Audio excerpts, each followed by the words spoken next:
Hey everybody, what's going on? Thank you for tuning in. Nick here, and I've got a new background. You'll probably see a couple of them as we go. But I'm very excited to introduce our next guest. I have Amanda Webster here. Amanda, how are you doing today? I am great, although I am jealous of the background you have right now. I'll be honest with you, I didn't even know it was there myself until just yesterday. Normally I use this wall and it's much different. And I was like, why don't I showcase this? And then I joked earlier on a call and I said, you don't realize what you have till it becomes your Zoom background, That's right? right. But no, thank you so much for joining us today.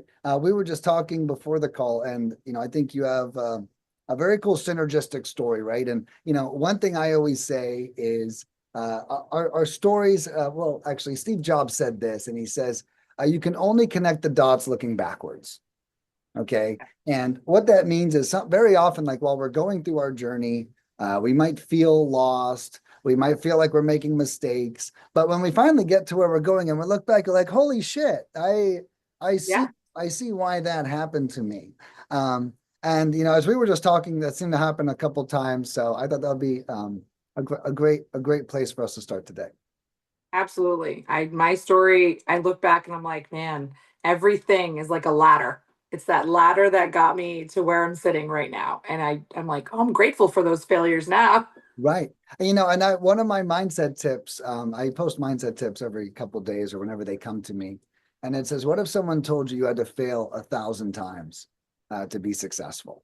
Like, how would that change your approach at life? Right. See, I think like we're taught failure is bad, whether that's through school or it's through this. But it's like, what if we change the perspective? We're like, oh, I'm supposed to fail? Well, wait a second. Let me go out there and fail my ass off and then see what gets built out of those failures. Because I think one of the things is when we fail, we realize everyone else fails at the same shit. You know? Yeah, I always say wisdom does not come with age. It comes with the failures. It comes with the things that didn't go right. And you learn, because I've learned so much more from that than from anything that was successful. I literally say the same exact thing. If it goes perfectly, you didn't learn shit. Yep, You have no 100%. idea. You have no idea. How'd you get that hole in one, dude? I just swung it like I swung it all the other times, man. I don't know. It fell in the hole, right? But it's like, but but when Sure. you can get to the point where it's not a fluke, right? Yeah. And then you can really gain success. And I think failure gets you there. And now I do add the caveat as long as you're paying attention, right? Yeah. If you keep making the same failure over and over again, that's a totally different style of life. And you're probably not winning so much. But if you take the failure and go, all right, what did I do wrong there? How could I maybe done it differently and try it that way again? And I think that's kind of the thing that definitely is missing in education for sure. Like I think back to like high school and I'm like, man, if I failed a test, it was like, you're just terrible, right? Like this is a horrible thing. And I'm like, now I'm looking back going, but in business, every time I made that failure, I'm like, all right, let me actually look back and rework it and see where it went wrong. Okay, great. Now let me try it again with that formula. And I think that's a huge missing point. So it's part of my parenting styles probably now is like, no, I'm going to let you fail. Natural consequences are going to kick in, but also I'm then going to help you learn from it. So, No, I love that. And I was actually going to bring up something from my childhood when you said that as well, because my dad did this thing that was really unique with me. And he grounded me, of course. Oh boy, did he ground me. But I remember the very first time it happened, I was getting my haircut and I hopped out of the chair and she goes, "Thank you for coming in today." And I said, "Oh, thank you." And since I was always grounded, he said, "Hey, I'm going to take 2 hours off of your grounding for saying that." Like that was yeah, all. And I think what was interesting there, and you said natural consequences, which I used to bring up natural consequences to all my employees, right? But what happens there is there's also natural positive consequences. oh, And yeah, and when you're a kid and people think consequences are bad. No, consequences means I did this and then this happens, right? And it's like our behavior governs whether it's good or bad. If we do good things, we get good consequences. If we do bad things, we get bad consequences, right? And I think when my father did that to me, he showed me that there wasn't just discipline in this earth, right? And yeah. there is a positive effect to you doing, and that, I mean, a lot of people ask like why I'm so positive. all the time. And I could probably literally just attribute it that I didn't just get grounded, I got ungrounded, you know? Um, Yeah, what is, same thing. what is a way that, that you do it with your kids now? So it's so funny. I was talking earlier about like parenting and leadership. There's just so many similarities that kind of mesh together. And so I think that I read a book in college, and a lot of people at 1 Minute Manager, right? And I think that book probably made the most impact on my leadership style. And then I didn't realize it made an impact later on my parenting, because I obviously read it before I was a parent. But it's like in the moment, immediately recognizing both the negative and the positive, right? So that they never feel like it's only in the negative moments, right? So, when my daughter does, she's a teenager, teenagers do all the things, right? Especially girls, they got all the attitudes, they got all the things. I know, I was there. But, I always want to make sure she knows, like, when I recognize and I see her in those moments when she's doing something extra, right? And even if it's even the littlest things, like this morning, she made her 6-year-old brother French toast. No one asked her to do it. She just made French toast and went over to him, hey, do you want some? She didn't have to do that. That's her just being a good human, Yeah. right? And so I recognized, and I went and thanked her right away. I saw on the security cameras, I ran up front. I'm like, hey, thank you for doing that. So Yeah. I think that's part of the same thing in leadership and parenting is recognizing both equally. Yeah. So Yeah, balance, right? So I used to say, I used to say leadership naturally is a withdrawal, right? Hey, you're doing that wrong. Hey, we're supposed to do this. Hey, do this, do this, do this, do this, do this. yep, Barely anyone really loves being told what to do all day long, right? yeah, And so naturally it's a withdrawal. Doesn't mean it's a big withdrawal, right? But it is taxing on a relationship. yeah, Now, and then so I was a very similar leader when I was like, hey, I appreciated you doing that. Like I would always go, let me buy you lunch today, because I was a restaurant manager. So most of it yeah, was like, perks. But no, I think that that's such a big lesson, and something important to remember, that's like just being a leader is a withdrawal, and even my girlfriend recently said to me, and she called me out, and she was right. And, I've been a remote leader for a long time. And when you're an in-person leader, it's a lot easier to recognize goodness, right? oh yeah. When you're remote, sometimes shit only gets brought to your attention when it's fucked up, right? And, my girlfriend said to me the other day, she said, do you ever tell your employees what they're doing right? And I was like, oh, shit. Oh my God. Well, you failed, but now you're not going to do it again, right? Now you're going to be like, I'm aware. I'm going to start Well, paying. and what's funny too, and I think we do this as humans, is like, well, I learned that lesson in my 20s. So I think I've still learned it. Does that make sense? I think I There's, and I yeah, forgot seasons it. of life. You got to relearn different things. And listen, I just started doing remote leadership, right? This is a new world for me. So I Right. know I'm going to fail at some of this, you know what I mean? Because it's not the same. But it's relearning it. Just because I learned it in college or in my early part of, I did legal first, like I have to relearn it with probably, I'd say probably every 10 years is probably a good like baseline of like, let me check myself and make sure that I'm recognizing all the same things, or do I need to shift that? Because every decade things change, lots of things change. Yeah. Yeah. And, and it's easy, like, right? Yeah. In a lot of ways, and yeah, it's definitely been big. And I'm actually glad I brought that up as you enter your remote leadership role, because my life is pretty chill till something breaks and I show up like the grumpy plumber, and I'm like, hey, I get paid whether I'm here or not. So I just prefer to not be here. Okay. Can we just be clear on- The CEO that I work with now, he said something to me. It was like probably the second like real conversation once I decided I was taking the role. Yeah. And he said, "We're going to break a lot of shit. We're going to break it. We're going to figure it out. We're going to do it better. We're going to break it again." And so I'm like, "All right, I have to remember that you have to give yourself permission almost to be like, all right, I can break some stuff and I'm not going to get fired and I'm not going to get reprimanded as long as I'm doing it with the right intentions, right? That I'm breaking it not on purpose, but I'm breaking it to figure out how to grow. I Yeah. guess that's the best way. And he said that to me, like I said, it was like the second conversation after I decided to take the role. And I'm like, this is the person. This is the Great way person to I put want it. to follow. Yeah. Yeah, that's great. Yeah, yeah. Like, hey, we and you know what? If we're not breaking it, it means we're not doing shit right. 100%. That Uh, was probably the next thing you said in that same sentence is like, if you're not breaking it, you're not doing it right. And especially in, like marketing and sales and all those things, like there is no correct formula and you have to keep changing it and keep figuring it out because it can never stay the same. It's the only thing consistent is it's never going to stay the same. And that's why I saw one of my core values is innovation, right? Which is exactly what he is. That's what he's saying. And he's saying it in a way that's actually smarter because he's not saying, hey, go out there and change the world and be the best in the world, because that's pressure, right? He's actually saying it right. And he's saying break so much shit that we become the best in the world, which is back to our first sentences of, the real fortune is in all the failure, that we Yeah, that we do. That was awesome. That was actually my favorite intro ever. Not definitely normal, but it's so important. Uh, nailed it. yeah, that we respect failure, that we respect our journeys, you know. Yeah, well, go ahead. Why don't you tell us a little bit about your story? Go back as far as you want to. I don't care. I go back to when I'm 6 years old and people ask me about my story. So feel free to outlay your journey. And this is new for me to hear too. I'm not a Amanda Webster pro. Okay. But so yeah, go feel free to let us have it.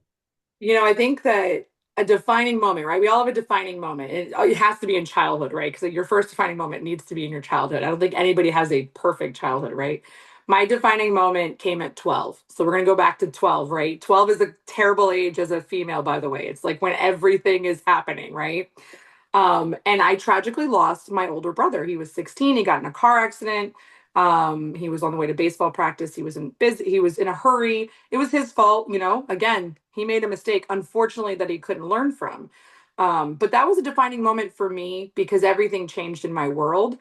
But I credit my parents so much, even though they weren't able to process and handle me the way that they wanted to. And I think anyone as a parent, you can understand that, right? If you lose a child, there's a lot that's happening, right?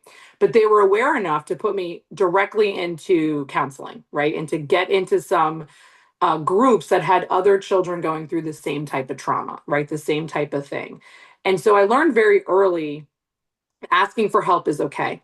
Asking for somebody wiser than you, somebody who's already went through something you've went through and they can show you what it's like on the other side. In this case it was grief, but I think it molded a huge piece of who I am today and being able to always be humble enough to ask for it, right? Ask for help, ask for this. I'm not saying you have to go to therapy to do it. I'm just saying like that was the initial moment. And it probably created my OCD through like the trauma that I went, like it created this OCD moment for me. But again, that's been a positive thing for me in business. So, that was the defining moment as a child. And then once my parents came around, it took a minute. They focused all their energy on me. They poured into me more than they had ever done before because obviously they had changed themselves. They forced me in the right way to pay attention in school, do the things. They thought college was the answer. I don't disagree with it, although I don't know that I've ever really used my degree to any real extent. But you know what? I read that book in college, right? I read that book that is a pivotal moment for me. So it did force me in those things.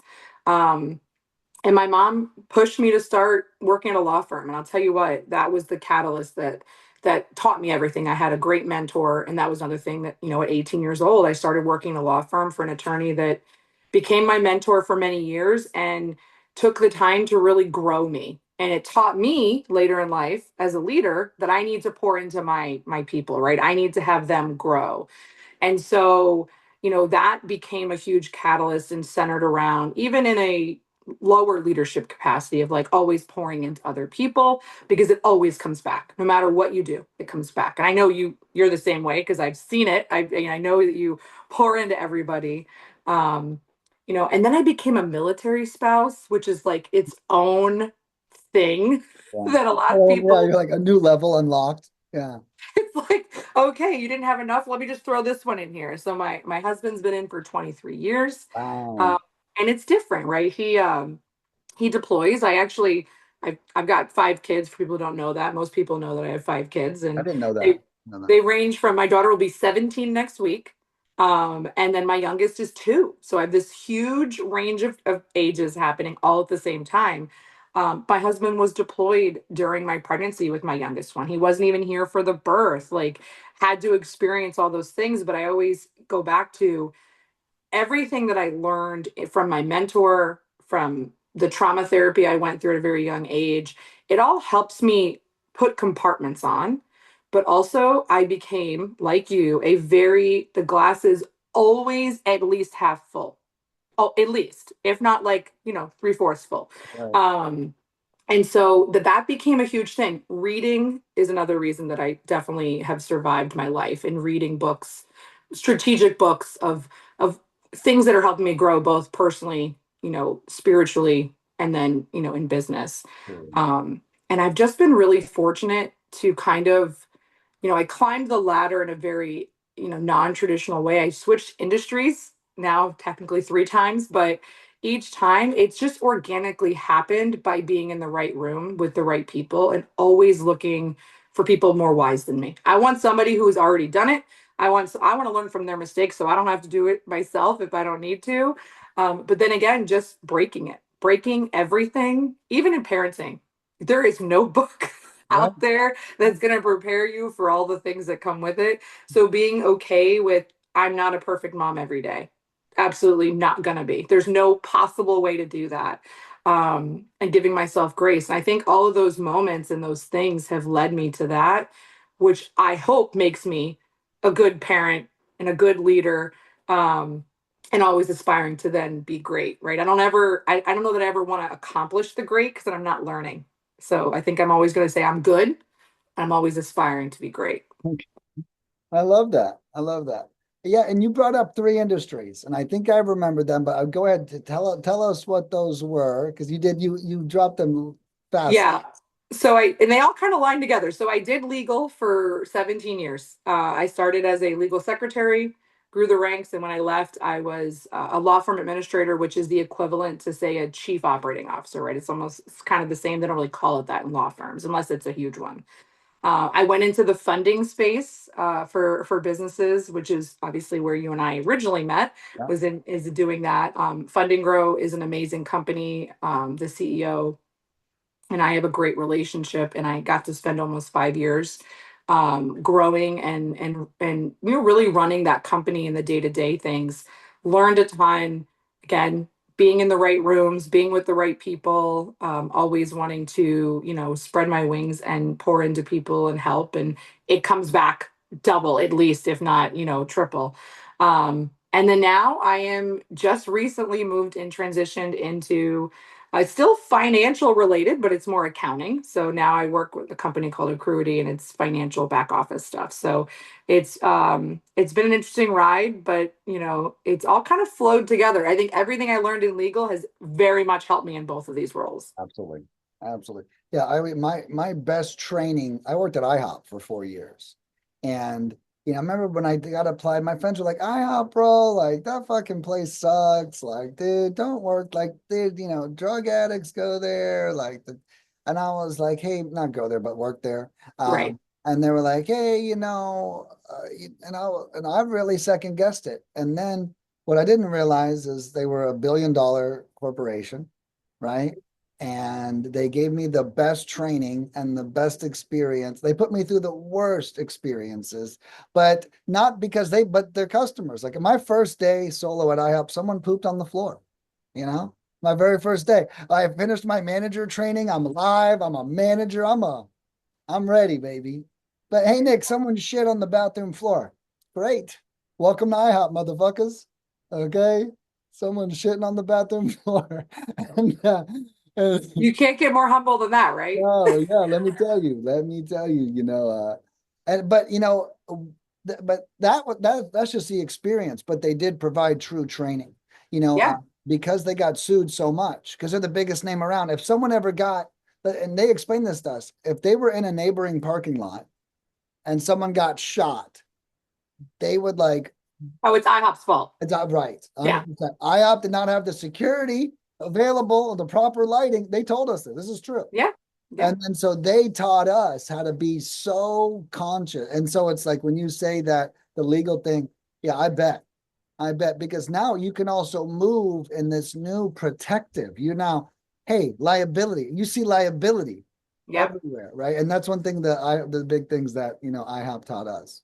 Yeah, I think that I always, and people who've worked with me know, like CYA, cover your ass every which way you can, document, which is all needed for, right?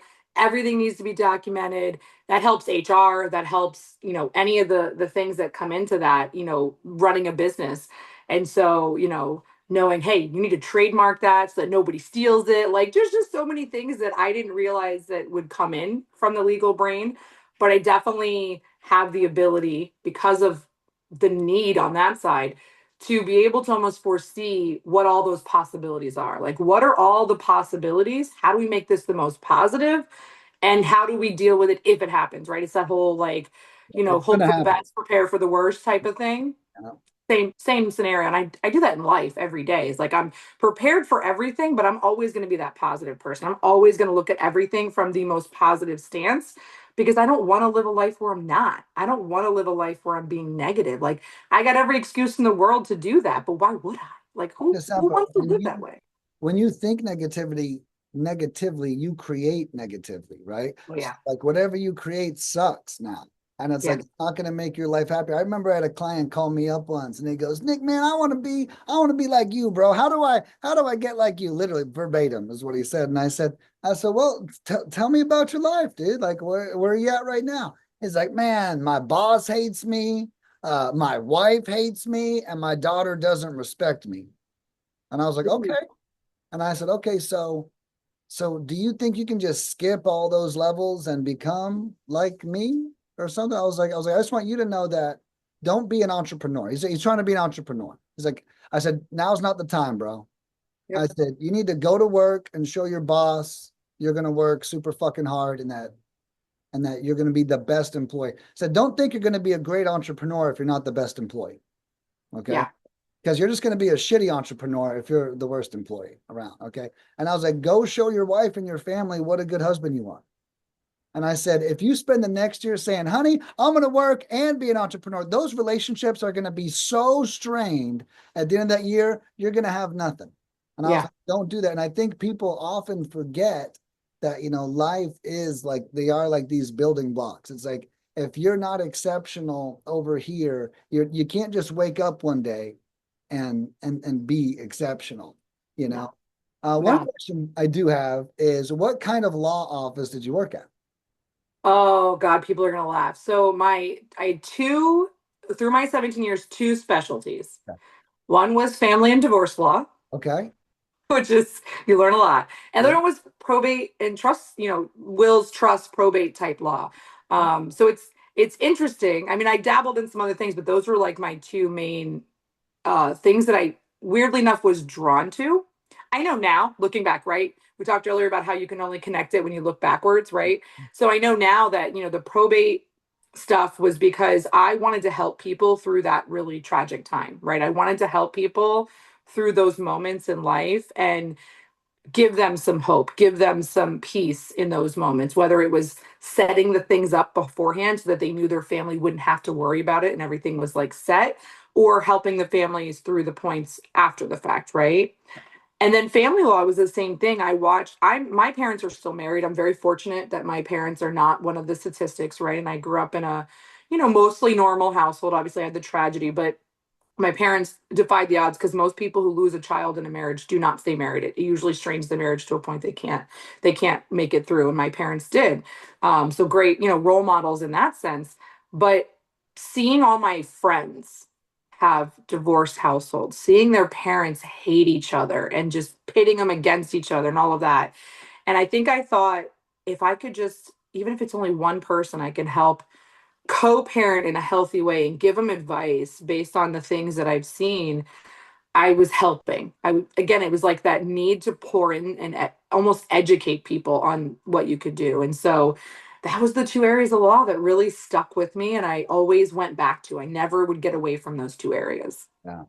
I bet divorce is interesting because divorce probably covers all of it It because the, does. the pettiness gets so severe. It's no longer even about divorce anymore. It's about protecting assets. It's about mediating. It's about like because so my mom does personal injury and she has for over 40 years. So Yeah. that's why I'm interested, because she would come home being like, oh my God, this person died in a car accident. This person, this.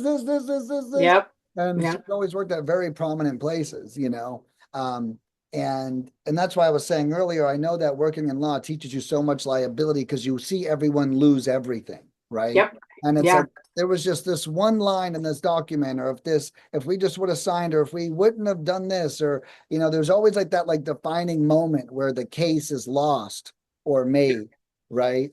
Um, 100%. and that's why it's cool for me to hear, the other sides of law, because I think it teaches you so much. So I think that is super cool.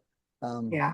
well, no, I that's miss it a little bit, only a little bit. yeah, I right. think Yeah. a little bit. I'm really loving what I do now, but I'm like, I miss it a little bit. But I do have like, I'll have friends reach out and be like, hey, can you help me through this? I'm like, sure, I'd love to, just because that Ah, gives me a little itch. But it definitely it can burn you out. I'm sure your mom has went through multiple times of burnout. oh God. So it can burn you out for And sure. yeah, it's the lawyers that burn you out, right? Often Yes, it's not even the work itself, it can be the conditions or whatever, the lacking leadership. Just like a construction worker, not everyone's a great leader just because they went to law school. Okay. 100%. They do not teach that. Right. Yeah, exactly. They don't teach leadership skills, right? And so you have this amazing $1 million earning success, but if you don't have the ability to rally, lead, or build morale, and anyways, that's some of the stuff I've seen. Yeah. You said something earlier I want to touch on before we get out of here, because it's my new favorite thing, and like you mentioned, OCD. So first, I love that you have the awareness. Anyone who can say that, and I think it's very easy. I think OCD in itself I think we all have it. And I think it's, Agreed. Yeah. yeah, and I think it's where in our lives do we have it, right? Yeah. So with me, I've learned that, I'm OCD, a little OCD with like my relationships. Like I'm a little OCD with my job or my career, my business, right? I pointed in the right direction. Now my house, no one would ever say I was OCD if they walked through my house, right? And but and that's why you mentioned that you have it, and you said, I think it's helped me in business. And I can say absolutely, you have to be, Oh, yeah. like you There's absolutely, yeah. there's like because there's certain levels, right? It's like anything else. You can, and I can honestly say that I welcome it. I learned how to deal with it, right? Because there was a point in time, my mom would tell you, a point in time where if you walked in my house, you wouldn't know I had kids because I was so crazy about the kids had to play in their rooms. I've come a long way. Now you walk in my house and there's stuff everywhere. I've learned to know that like I want my house to look lived in versus look presentable. I don't care anymore. Like it's not dirty, but it's not organized to that extent. But if you walk in here, everything is meticulously organized. Everything has a place. I I almost like my internal filing system, I think is how I focus my OCD of like making sure all of my things get done and the attention to detail that's needed. And that's where I think it's helped me thrive in business is it is very rare for me to miss a deadline. It is very rare for me to miss a detail. Now, was it always that way? No, I had to fail that 100 times. I have had attorneys miss hearings and been scolded, to the nth degree because I didn't put that in there, right? So that's what led me to that. But that's where I think I embraced that, over zealous part of me to be very, very attention to detail now, to be very organized. But you're right. If you focus it and you manifest it in the right area, it's going to help you grow. If you don't, it could help you fail, right? So I had to learn to let go of the kids' toys everywhere. That wasn't really important.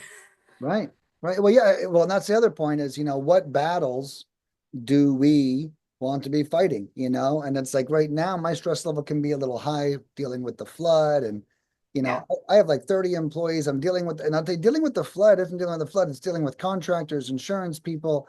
It's like I've become, I'm running another $1 million business, and that's getting my home put back together, right? Yeah. And so it's like sometimes I'm juggling so much. Everyone's like, "Are you okay?" I'm like, I'm thinking about a lot of shit right now." And it's like I'm so excited to when I now those are battles I have to fight right now. I Yeah. think sometimes we often fight battles that we do choose, right? This case, this was brought to me by God Himself. I needed the lesson, and and but I still, we have to like totally respect like our bandwidth. You Yeah. know, one thing I've learned from the flood, and my house caught on fire 6 months before it flooded, lucky me. Um, is what happens with our lives is we often put ourselves to 100% bandwidth. Yeah. So Sure. when something happens, we're like, I got nothing to pull from here. Like, I already maxed my shit out. And so Yep. my big lessons has been like, we need to stay at 70, 80% and be ready Yeah. for that crisis. We need to have a little bit of comfort in our lives, a little bit of relaxation time, because when I do need to apply 8 hours a week to following up with other people, like I can't be maxed, because then all of a sudden now I'm a mess.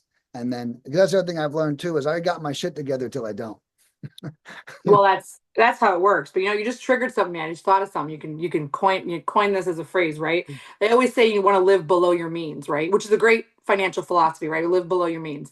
Well, you know what we all also need to do is live below where that capacity bandwidth is. Because if we don't have the room, and I shared with you some personal stuff before that. There's a lot of stuff going on in my life that what couldn't plan for. Just you couldn't plan for some of it, right? But because I have my stuff, I feel really good. I've got those compartments. I'm able to do that. OCD helps me with that too. I'm able to handle it. I'm able to handle it and cope with it in healthy ways and be able to get through those points in life that you don't have the ability to plan for, right? So maybe that's the thing is, got to live below that capacity or bandwidth so that when the inevitable happens, because it Going always to, does, going to.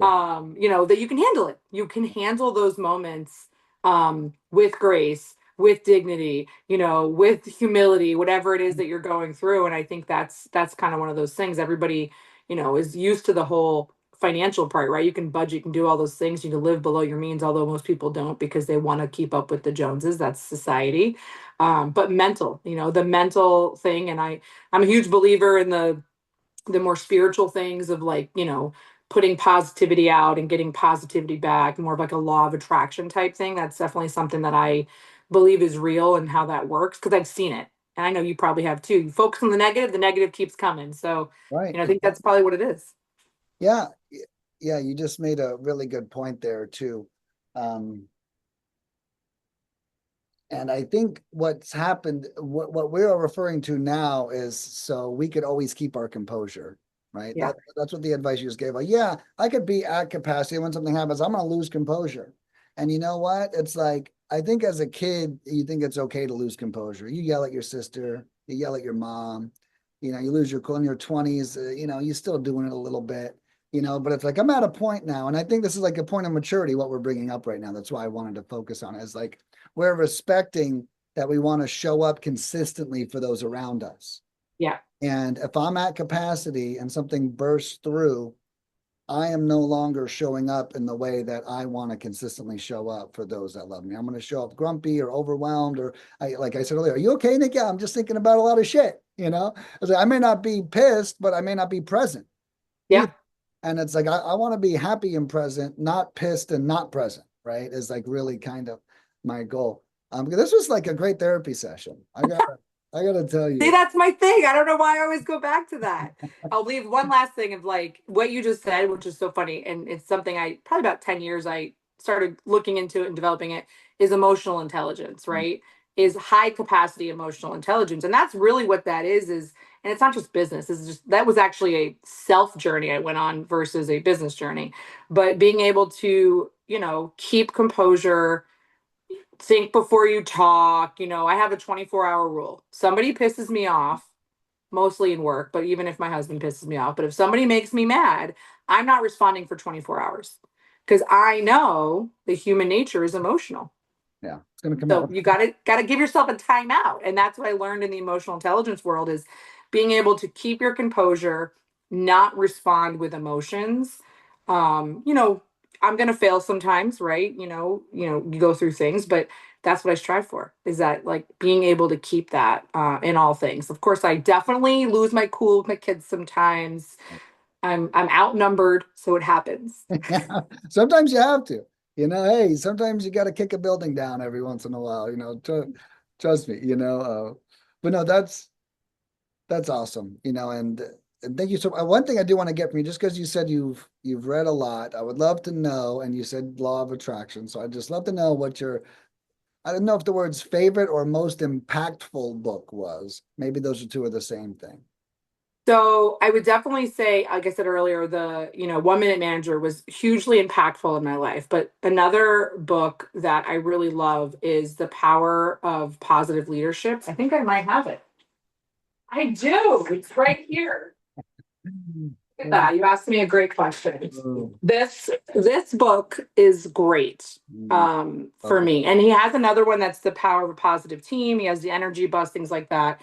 Mm, John Gordon is the author. But I love this because it's who I am, right? Being a positive leader. But this kind of let me dive a little deeper. And it doesn't take long to read it. I think I read it in an airport waiting for my flight one day, the first time. I always read books 3 times. So that's probably the one that recently has kind of reinvigorated that because it's been, I won't tell you how many years, but it's been quite a while since I was in college and read the original book that, had that impact. So this helped me, What's your reading kind on? of be that way.